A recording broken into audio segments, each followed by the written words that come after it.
नमस्कार दोस्तों, OCN network में आपका स्वागत है। मैं हूं ओमकार चौधरी। प्रधानमंत्री नरेंद्र मोदी 3 दिन में 5 राज्यों के दौरे पर निकले हुए। शुरुआत मिजोरम, आइजोल तक भारतीय रेलवे की सीटी की गूंज किसने कल्पना की थी। और जो काम पिछले 70-75 वर्षों में नहीं हुआ, कोई सरकार नहीं कर पाई, यानी जम्मू कश्मीर की राजधानी श्रीनगर और उसके आगे तक रेलवे मार्ग, रेलवे संपर्क, और अब मिजोरम की राजधानी तक भी रेलवे। ये कल्पनाओं से परे की बातें रही हैं। अंग्रेज भी नहीं कर पाए। अंग्रेजों के जाने के बाद कोई और सरकार भी ऐसा नहीं कर पाई, लेकिन अब हो रहा है। इन 3 राज्यों के दौरे के समय उन्होंने कई अहम मुद्दों को रेखांकित किया है, लेकिन जब वो असम पहुंचे तो उन्होंने घुसपैठ को लेकर के अपने विचार ही व्यक्त नहीं किए, बल्कि ये संकल्प भी व्यक्त किया कि जो घुसपैठिए अलग अलग दलों की कृपा से उनके संरक्षण में यहां आकर के मूल भारतीयों के जो हक हैं, अधिकार हैं, न केवल उनको छीन रहे हैं, बल्कि भारत का भविष्य तय करने में भी लगे हुए हैं, वोटर बन गए हैं। हमारे जो संसाधन हैं उनको लूट रहे हैं। राशन कार्ड बनवा लिए, आधार कार्ड बनवा लिए, यहाँ पर घर बनवा लिए, बच्चे पैदा हो रहे हैं। अगली पीढ़ी अब भारत की नागरिक जबरन बन करके भारत का भविष्य तय करने में लगी हुई है। वैसे तो उन्होंने लाल किले की प्राचीर से ही कह दिया था कि डेमोग्राफी मिशन जो है वो हम शुरू करेंगे और पूरे देश में जहां जहां ये घुसपैठिए अब पैर जमाने की कोशिश कर रहे हैं, इनको उखाड़ फेंकेंगे और ये जहां के हैं इनको वहीं उठा करके वापस फेंक देंगे, भेज देंगे, डिपोर्ट कर देंगे। असम में खास तौर से इस चीज को रेखांकित करना, इस पर हम फोकस करेंगे।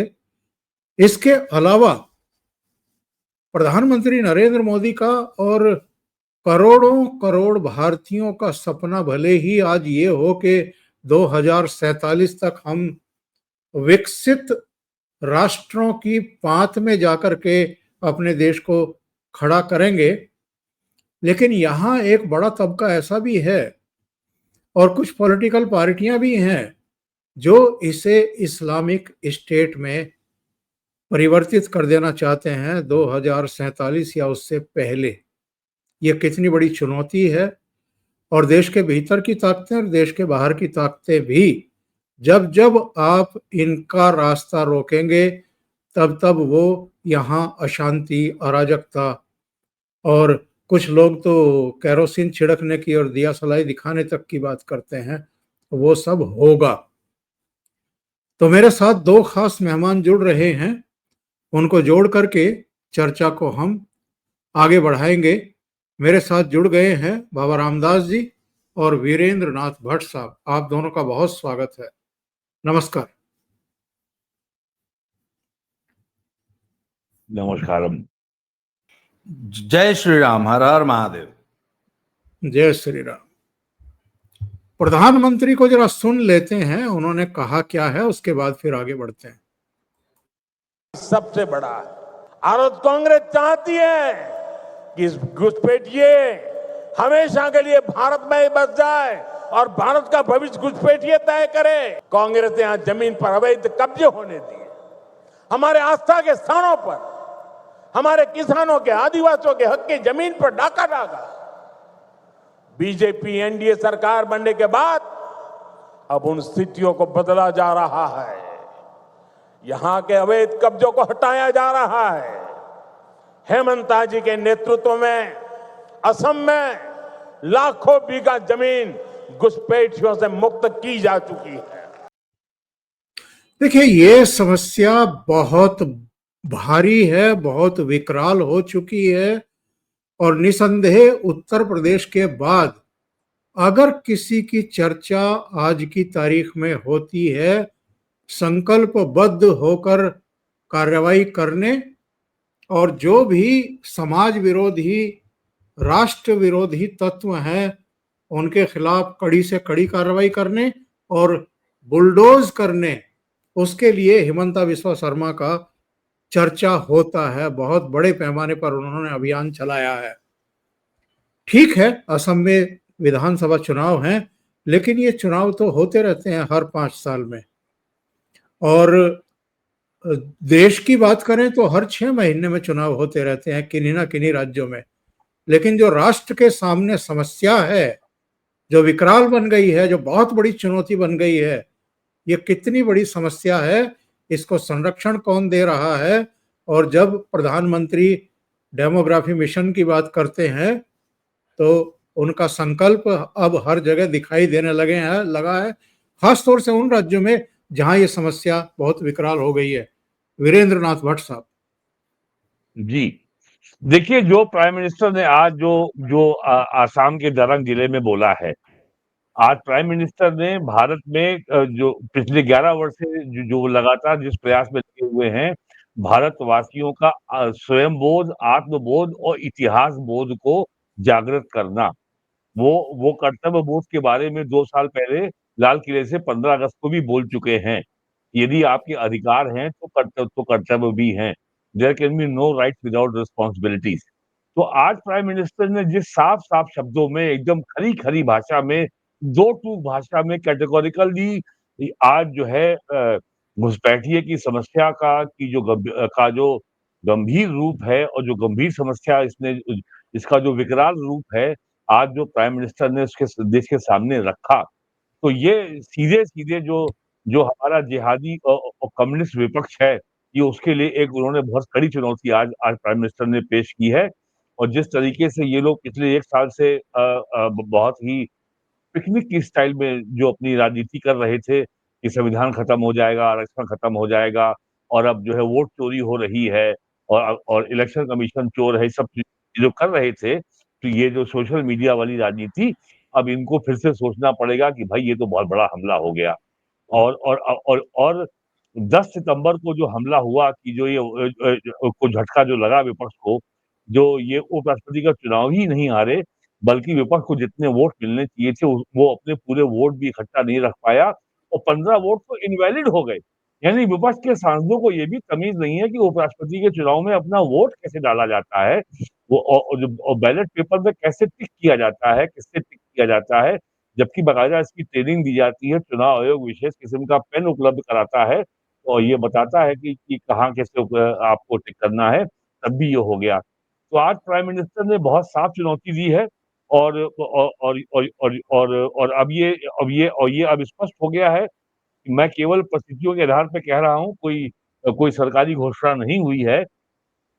जो special intensive revision of electoral rolls है, वो सरकार के डेमोग्राफी मिशन का एक बहुत ही सशक्त कंपोनेंट है, एक बड़ा मजबूत हिस्सा है।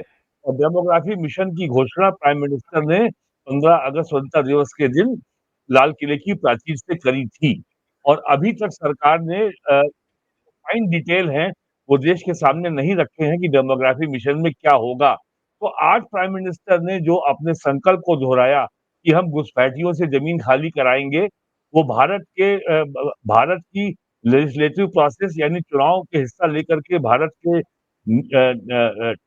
नीति नियंता या डेस्टिनी मेकर उनको हम नहीं बनने देंगे। और जिस सख्ती से और जितने स्पष्ट शब्दों में प्राइम मिनिस्टर ने आसाम के मुख्यमंत्री हेमंत बिस्वा शर्मा ने जो घुसपैठियों से ज़मीन खाली करने के लिए जो अभियान चलाया है, उसकी जिस तरीके से प्राइम मिनिस्टर ने मुक्त कंठ से प्रशंसा की है, वो ये दिखाता है कि सरकार का जो जो ये संकल्प है, वो बहुत दृढ़ है, वो बहुत ही प्रबल है और प्राइम मिनिस्टर मोदी की सरकार की 11 साल के कार्यकाल का जो सबसे बड़ा जो डिफाइनिंग फीचर है, कि प्राइम मिनिस्टर की बातों में, उनकी नीति में और नीति के क्रियान्वयन में कभी कोई ढीलापन नहीं होता, कोई ढुलमुल नहीं होता, कोई ग्रे एरिया नहीं होता, कोई अनडिफाइंड एरिया नहीं होता। जो कुछ भी होता है बहुत स्पष्ट होता है ताकि आप उसका विरोध कर सकें या चाहें तो उसको कोर्ट में चुनौती दे सकें। तो प्राइम मिनिस्टर ने अपना जो है, जो सरकार का जो मंतव्य है और जो सरकार का काम करने का इरादा है, सरकार जिस तरीके से सीमावर्ती इलाकों में देश की डेमोग्राफी को बदलने का जो षड्यंत्र चल रहा है, सरकार उससे कैसे निपटेगी, ये आज उन्होंने देश के सामने साफ-साफ तरीके से रख दिया। तो और ये इसलिए महत्वपूर्ण है कि बिहार में अगर 60 लाख लोगों के वोट काटे गए, जो या तो मृत हो चुके हैं या बिहार से माइग्रेट कर चुके हैं, 60 लाख में 6 लोगों ने अब तक प्रोटेस्ट नहीं किया है कि मेरा वोट जो है गैर कानूनी तरीके से या मुझे अपनी बात को रखने का मौका जो है बीएलओ ने या इलेक्टोरल ऑफिसर ने मौका नहीं दिया और मेरा वोट काट दिया गया, या जब मुझे पता लगा कि मेरा वोट नहीं है और जब मैंने इलेक्शन कमीशन के सामने मैंने जब प्रार्थना पत्र दिया तो उसकी सुनवाई नहीं हुई। ऐसी कोई शिकायत बिहार से नहीं आई है अभी तक। तो इस कॉन्टेक्स्ट में अब ये भी स्पष्ट है कि आसाम में घुसपैठियों को आइडेंटिफाई करने के साथ-साथ अब वहाँ पर भी एसआईआर चलेगा और इसकी गूंज जो है सबसे ज़्यादा बगल के बंगाल में होगी। प्राइम मिनिस्टर वहाँ से लौटते समय कलकत्ता में रुके हैं आज। और बंगाल की विधानसभा का चुनाव भी अप्रैल 2026 में है। तो कुल मिलाकर के पॉलिटिकली ये बहुत चैलेंजिंग है। प्राइम मिनिस्टर ने देश के सामने एनडीए का, बीजेपी का एजेंडा सबके सामने रख दिया है और अपोजिशन के पाले में गेंद डाल दी है कि ये हमारी ओर से ये हमारा एजेंडा है, देश के लिए हम ये काम करने जा रहे हैं। जी इसमें जी नया नहीं है। घुसपैठियों के विरोध बीजेपी ने सदैव किया है। अब देखना है कि आज अभी तक तो मेरी जानकारी में नहीं आया है, ममता बनर्जी की प्रतिक्रिया क्या आती है और हमारे राजकुमार राहुल गांधी की क्या प्रतिक्रिया आती है, कांग्रेस के अध्यक्ष की क्या प्रतिक्रिया आती है, वो कैसे रिस्पॉन्ड करते हैं, अभी इसकी मुझे प्रतीक्षा है। जी। जी बाबा जी, जी हम ये देख रहे हैं कि हिमालय क्षेत्र, वो चाहे हिमाचल हो, उत्तराखंड हो, यहाँ तक के केदारनाथ तक में मस्जिदें उग आई हैं, मज़ारें रातों रात सड़कों के किनारे ऐसे बिछ गई हैं, ऐसे ऐसे अज्ञात जगहों पर वो रातों रात उगी हैं कि क्या कहिए साहब। और ख़ास तौर से असम की बात करें या पश्चिम बंगाल की बात करें तो ये दो राज्य ऐसे हैं जो घुसपैठियों के बहुत मजबूत गढ़ बन गए हैं। और इनमें किन की सरकारें रही हैं, किसके संरक्षण में ये सब होता रहा है, ये अब किसी से छिपा नहीं है। जैसा मैंने शुरू में भी कहा था कि प्रधानमंत्री का ये सपना है कि भारत 2047 तक विकसित राष्ट्र की पांत में जाके खड़ा हो जाए और 2038 तक तो ये माना जा रहा है कि हम इकोनॉमी के मामले में कुछ पैरामीटर्स में अमेरिका तक को पीछे छोड़ करके आगे बढ़ जाएंगे। लेकिन यहाँ ऐसी भी अब ताकतें सिर उठा रही हैं जो इसे इस्लामिक स्टेट बनाना चाहती हैं, मुगल काल में लौटा देना चाहती हैं इस देश को। कितनी बड़ी चुनौती मानते हैं आप इसको? सर, ये तो मैं आपको बताऊं कि जो कुछ हुआ है, इस एजेंडे की शुरुआत तो मुझे लगता है कि नेहरू और गांधी ने ही कर दी थी। ये उनकी गलत नीतियों और उनकी एक तरह से हिंदू राष्ट्र के साथ इससे बड़ा धोखा हो नहीं सकता था जो नेहरू और गांधी ने मिलके हमारे साथ किया। और ये इनकी डे वन से पॉलिसी थी कि ज्यादा से ज्यादा मुसलमानों को इस देश में भर लिया जाए और एक डेडिकेटेड, एक पक्का, एक बंधुआ वोट बैंक अपने लिए तैयार कर लिया जाए। अच्छा एक मिनट, वो जो शर्जील इमाम लेक्चर दे रहा था कि चिकन नेक को हम काट सकते हैं क्योंकि उस एरिया में हमारी इतनी पॉपुलेशन है। सर, ये सिर्फ चिकन नेक को काटने के मंसूबे नहीं पाल रहे हैं।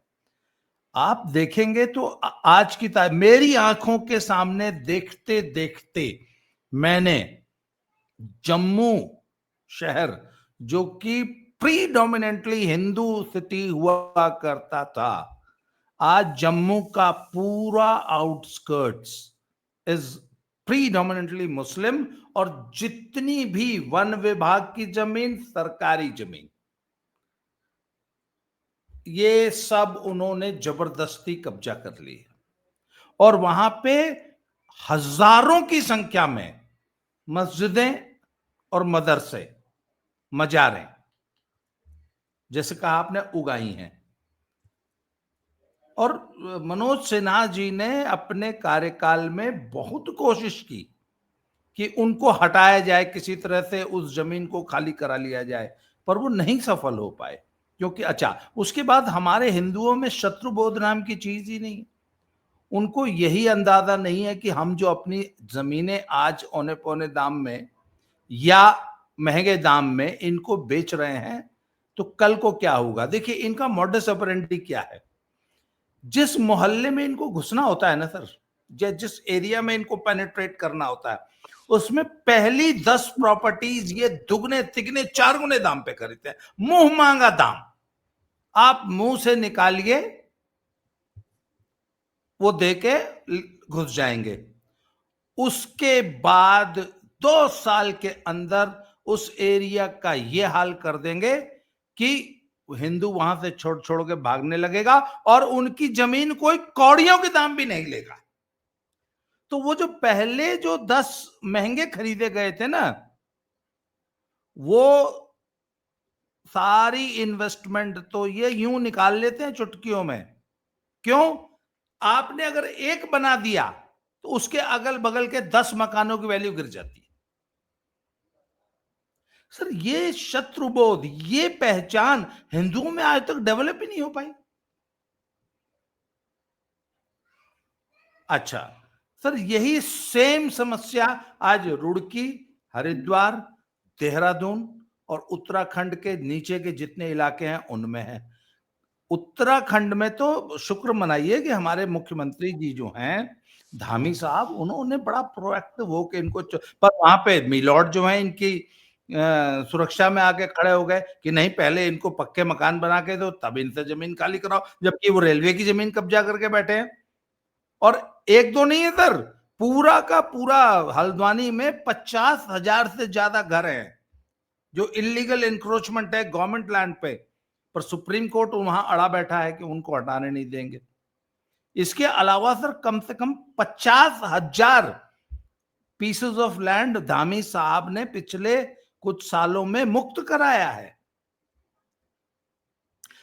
सर, यही कोशिश हिमाचल में हो रही थी, पर आपने ध्यान दिया होगा पिछले साल जो एक के बाद एक सीरीज ऑफ इवेंट्स हुई पूरे हिमाचल में, हर तीसरे दिन एक नए शहर में इनके एंक्रोचमेंट के खिलाफ एक अभियान चला और बाकायदा आंदोलन हुए, वहां पे इनकी आमद रुकी है। उसी तरह मैं पंजाब में देखता हूं सर, पंजाब के छोटे छोटे कस्बों में ये इतनी महंगी महंगी दुकानें, सर आपको मैं ताज्जुब होगा कि जिस बाजार में 5 से 10,000 रुपए दुकान का रेट है किराए का, वहां ये 50,000 रुपए ऑफर कर रहे हैं। और जहां पे इन्होंने 5-7, अच्छा, प्रीडोमिनेंटली कपड़े के बिजनेस में घुस रहे हैं। जब हम लोकल दुकानदारों से बात करते हैं तो वो कहते हैं सर, जिस भाव में हम कपड़ा खरीद नहीं सकते उस भाव में ये कपड़ा बेच रहे हैं पंजाब में। और फिर वही बात, हिंदुओं में शत्रुबोध है ही नहीं, हम भारतीयों में इन लोगों को अपनी दुकानें बाकायदा किराए पे दे रहे। आप सिर पटक के मर जाइए, आपको दुकान किराए पे नहीं मिलेगी मार्केट में, पर एक मुसलमान आएगा उसको मिल जाएगी। सर, ये बहुत तेजी से डेमोग्राफी चेंज जो मोदी जी ने, वो तो घुसपैठ वाला जो है, इसके अलावा ये जो चुपचाप घुसपैठिए को तो आप एसआईआर से भगा देंगे, एसआईआर से कंट्रोल कर लेंगे, डिपोर्ट कर देंगे, दुनिया भर के हैं, उसके नागरिकता का इशू है।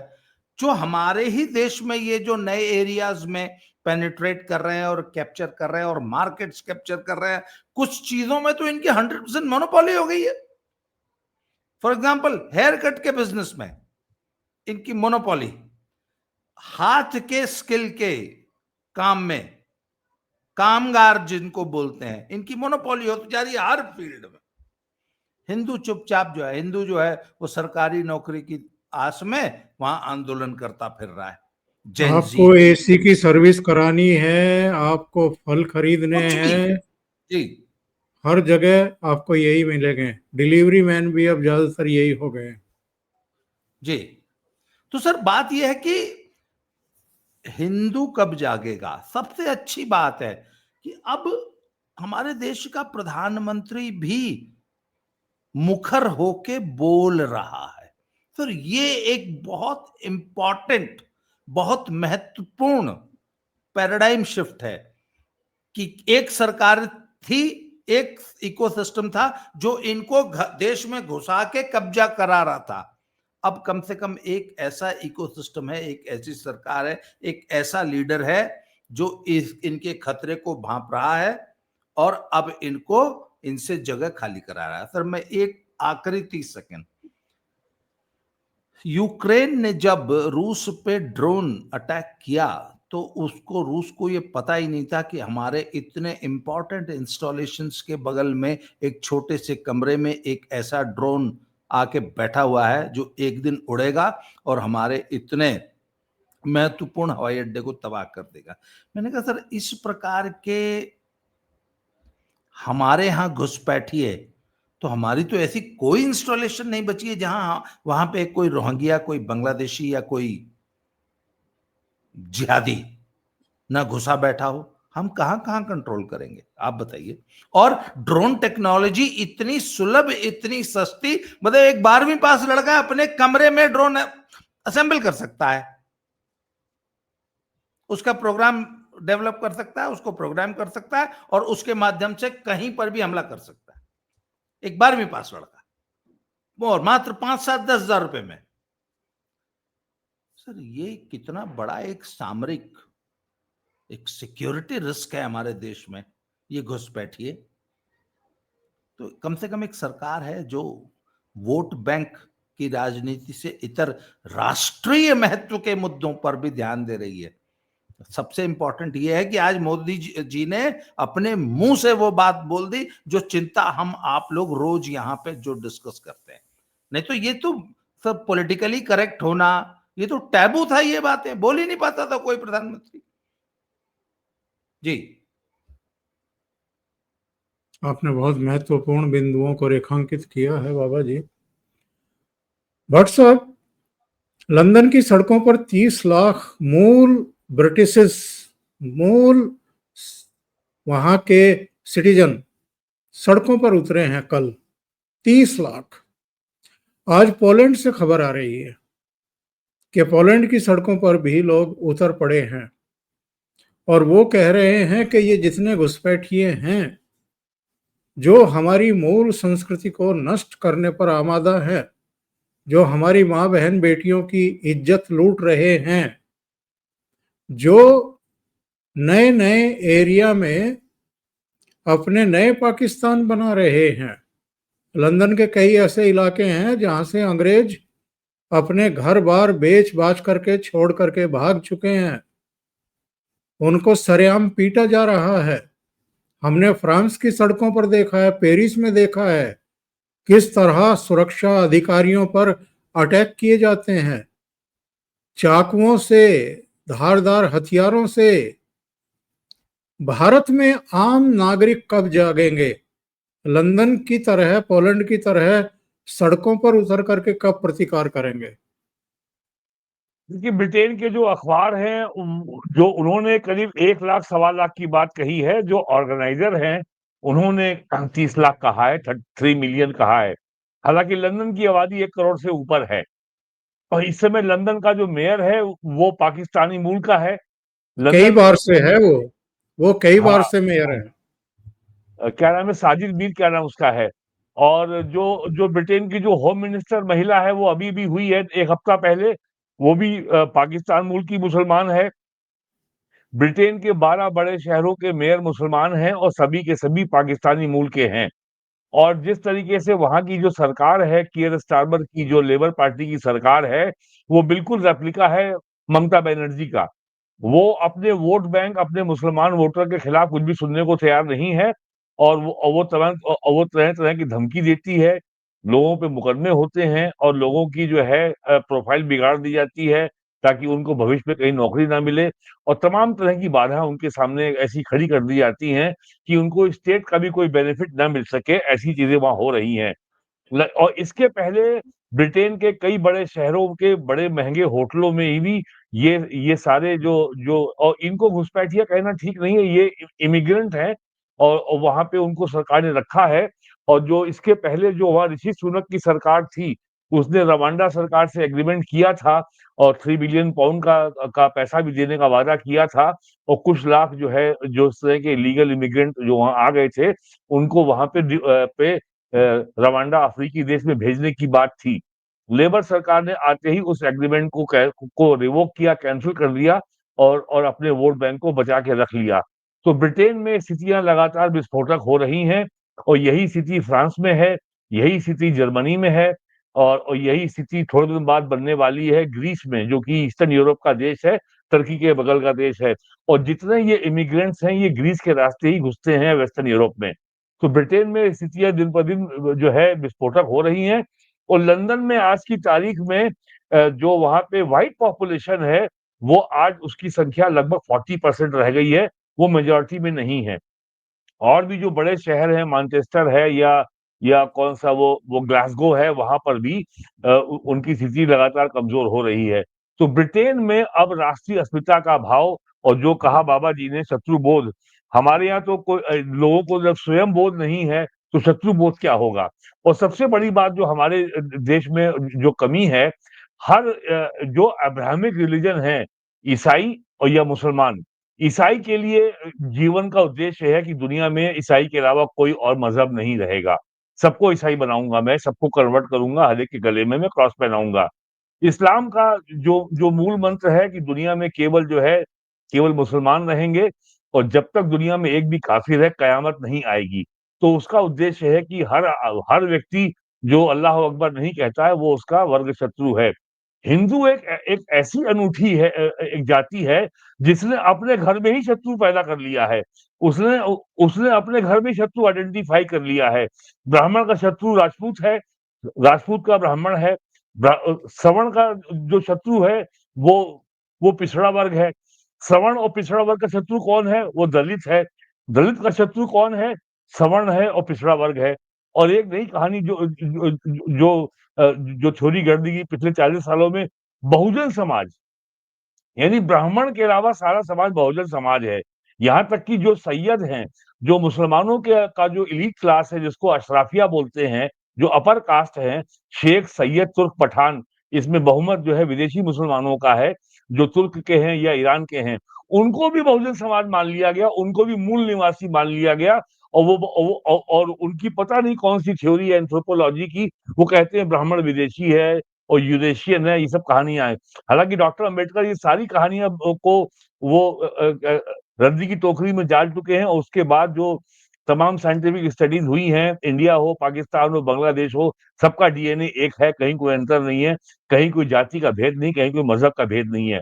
तो जो समस्या भारत झेल रहा है, अच्छी बात ये है कि ये समस्या अब यूरोप में भी आ रही है।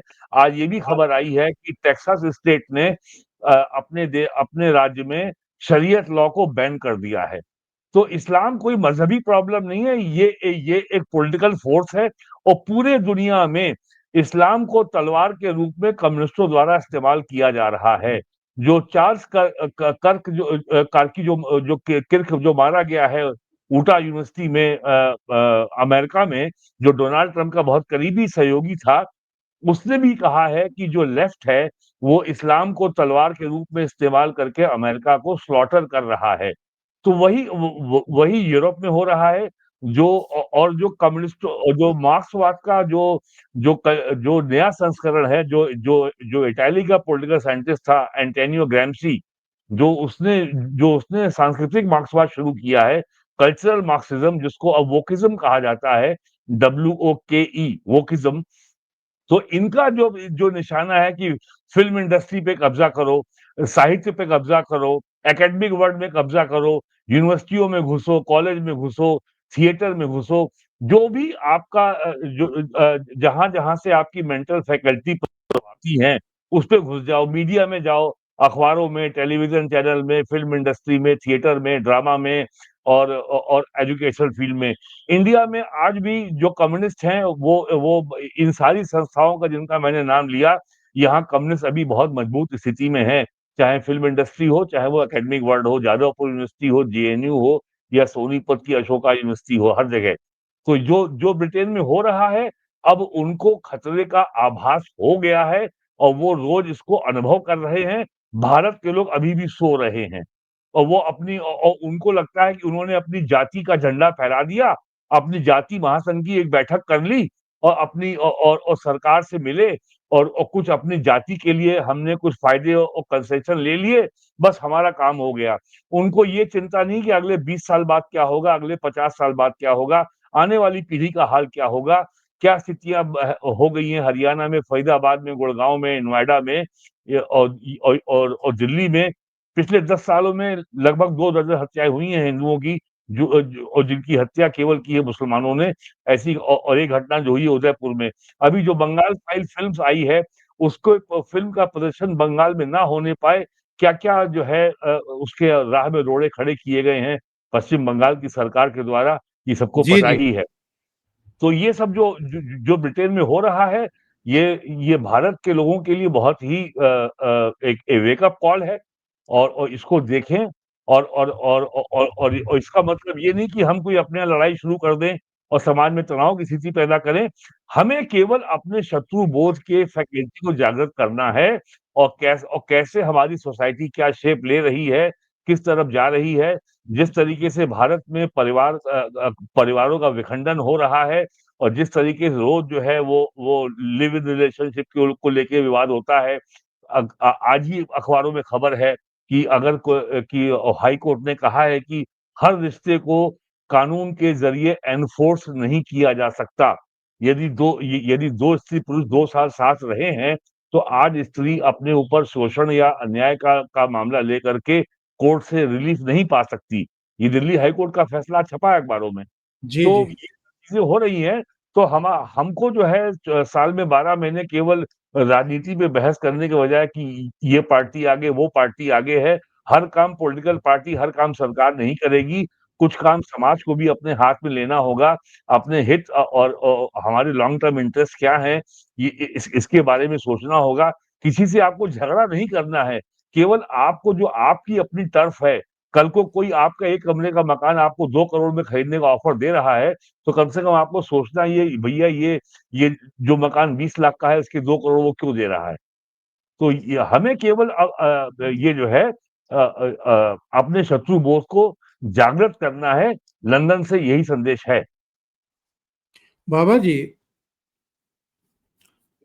प्रधानमंत्री नरेंद्र मोदी 3 दिन के 5 राज्यों के दौरे पर आइजोल के साथ रेलवे को जोड़ा।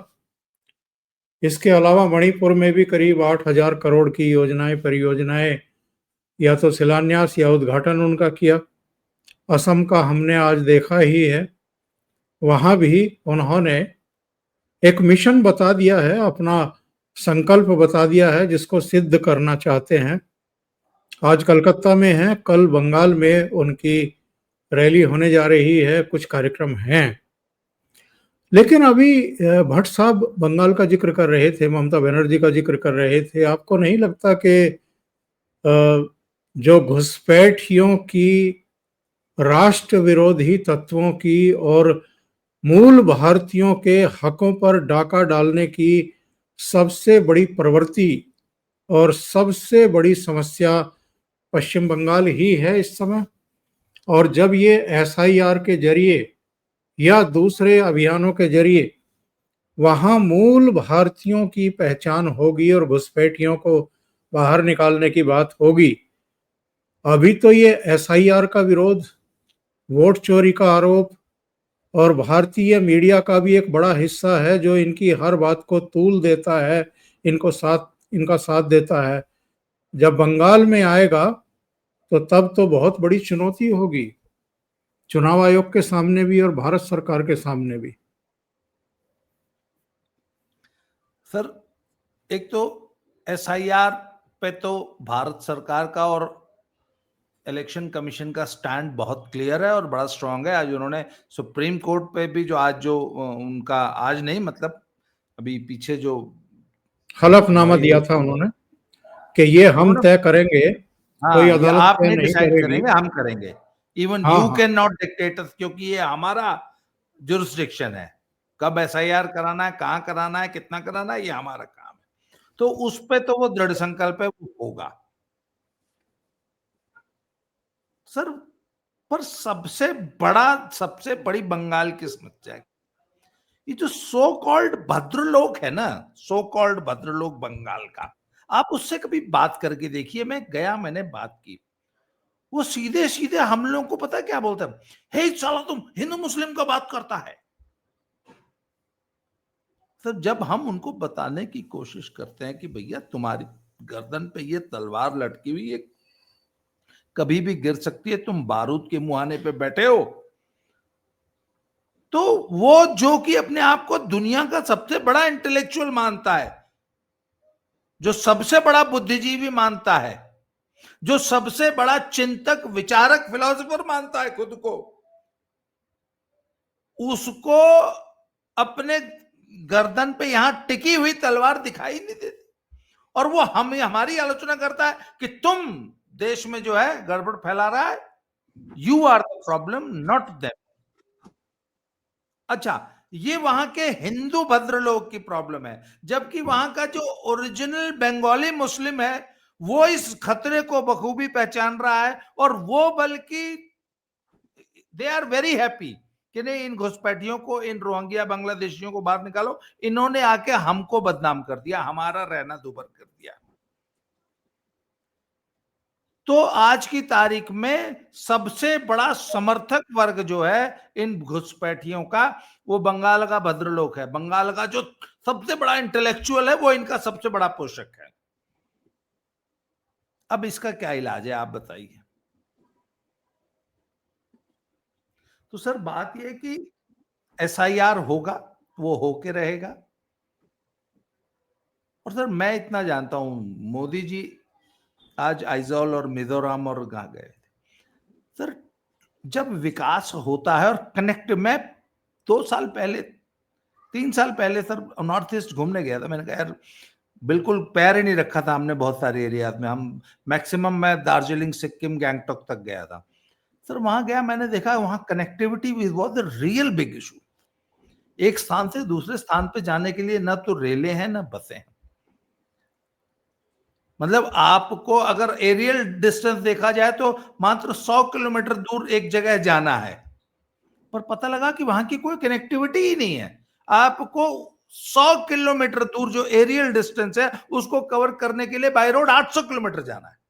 वहां पर मेरे एक होस्ट थे, उन्होंने मुझे बताया, मैं वहां गया था, वो डिगबोई, जहां वो ऑयल एक्सप्लोरेशन भी होता है और एक तेल शोधक कारखाना भी है। उन्होंने बताया कि साहब, मेरी ससुराल यहां से 55 किलोमीटर दूर है। 55 किलोमीटर, मात्र नदी उस पार।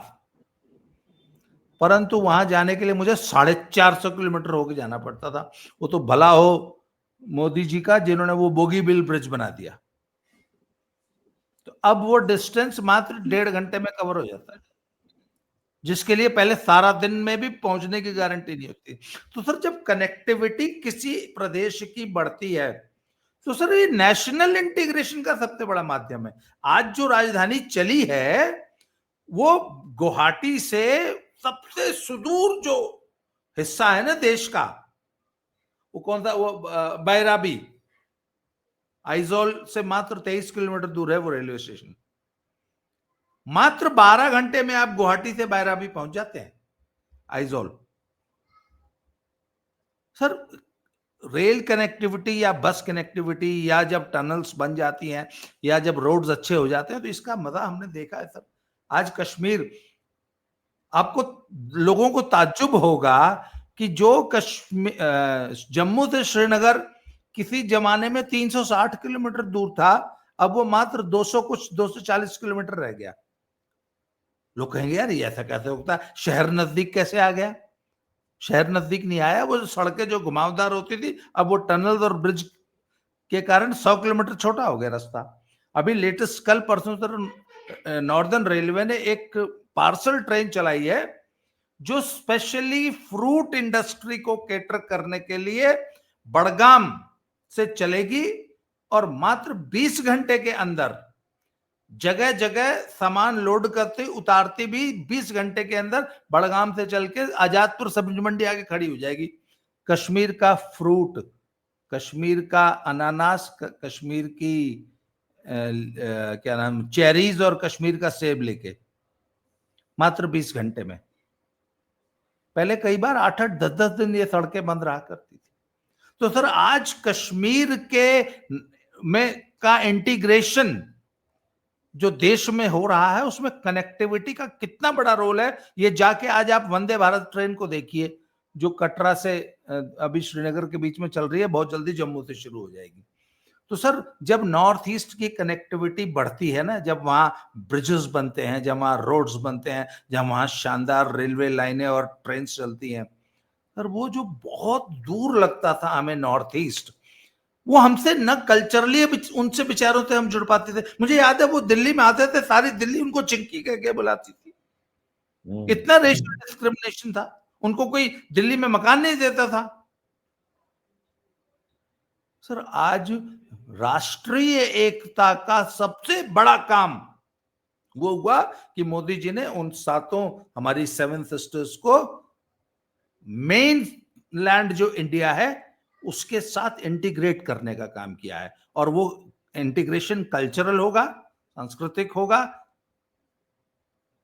और ये एक बहुत बड़ी डेवलपमेंट। और मोदी जी का तो शुरू से संकल्प रहा कि जिस दिन हम ईस्टर्न इंडिया को डेवलप कर देंगे, ईस्टर्न इंडिया में यूपी, बिहार, बंगाल, उड़ीसा और नॉर्थ ईस्ट, उस दिन भारत सचमुच विश्व की सबसे बड़ी आर्थिक और सामरिक महाशक्ति बनेगा। जिस दिन हम ये 5-6 जो हमारे ईस्ट भारत एक बड़ा दिलचस्प दृश्य मैं लास्ट में अपने दर्शकों को दिखा दूं, और जब मैं प्रधानमंत्री की बॉडी लैंग्वेज देख रहा था तो मुझे हंसी आ रही थी। आप भी इसका जरा आनंद लीजिए।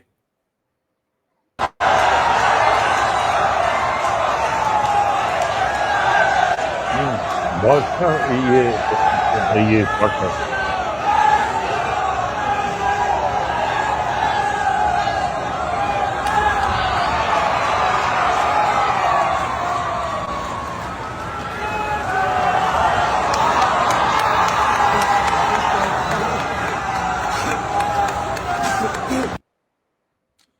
किस तरह दिल जीते जाते हैं, किस तरह वोट चोरी होती है, तो आपने ये सहज तरीके से अभी देखा है कितना प्यार उनको मिलता है। और कल मैं देख रहा था मणिपुर के बच्चों के साथ बैठ करके किस तरीके से बड़े इत्मीनान से एक कुर्सी पर बैठे हैं, और बच्चे जैसे घर के बड़े बुजुर्ग के साथ अपने दिल की सारी गांठें खोल करके बात करते हैं, उस तरीके से मोदी जी से बात कर रहे थे। जो वोट चोरी की बात करते हैं वो थोड़ा सा जरा मोदी जी से ये जादूगरी सीख लें तो वो भी वोट चोरी करना शुरू कर लेंगे। आप दोनों का बहुत बहुत धन्यवाद जुड़ने के लिए। सभी दर्शकों का भी बहुत धन्यवाद इतनी संख्या में जुड़ने के लिए। एक निवेदन रहता है, अगर आपको प्रोग्राम अच्छा लगा है तो आप लाइक करना ना भूलें, इससे हमारी रीच बढ़ती है। दूसरे वीडियो को फॉरवर्ड करना ना भूलें, और अगर अभी तक आपने ये चैनल सब्सक्राइब नहीं किया है तो सब्सक्राइब जरूर कर लें। और बाबा जी का एक चैनल है जिस पर आजकल वो आते हैं, पहले उनका बाबा की खरी खोटी था, कुछ कारणों से अभी वो नेपथ्य में है, लेकिन अभी स्लो जिंदगी उनका चैनल है, उसको भी आप सब्सक्राइब करें और उनको सपोर्ट करें। बहुत बहुत धन्यवाद आप दोनों का जुड़ने के लिए। Thank you so much. जय श्री राम। नमस्कार। नमस्कार।